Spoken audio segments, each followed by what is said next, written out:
আল্লাহ রাব্বুল আমিন বলছেন, নবী আপনি জানায় রাখেন, ধ্বংস তাদের জন্য প্রত্যেক মিথ্যাবাদী এবং পাপাচারী। যে পৃথিবীতে আল্লাহ বলছেন তাদের ধ্বংস যারা দুনিয়াতে মিথ্যাবাদী এবং পাপাচারী।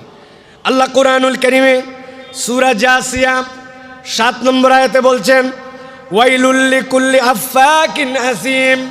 এই দুনিয়ার বুকে দুই ধরনের মানুষ থাকে একসাথে, এক চরিত্রের মধ্যে দুইটা চরিত্র ঢুকে যায়। আল্লাহ বলছেন যারা মিথ্যুকই কেবল নয়, ওই মিথ্যাকে পুঁজি করে তারা পাপাচার পর্যন্ত করে। আল্লাহ বলছেন মিথ্যুক আর পাপাচারী যে আল্লাহ রব্বুল আলামিনের কাছে ধ্বংসপ্রাপ্তের তালিকায় সে।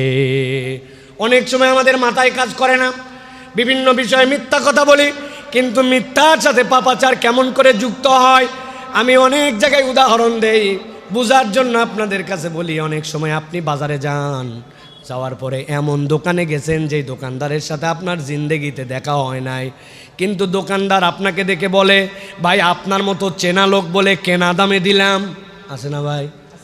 জীবনে আপনার সাথে দেখা হয় নাই, কিন্তু আপনারে বলছে চেনা লোক, আর কেনা দামে বলে তার মাল হালাল, তার দোকান হালাল, তার ব্যবসা হালাল, তার কাজ হালাল, সব হালাল, কিন্তু কেবল দুইটা পয়সা বানানোর জন্য নিজে মিথ্যাই বলে নাই, মিথ্যার দ্বারা পাপকে কামাই করে।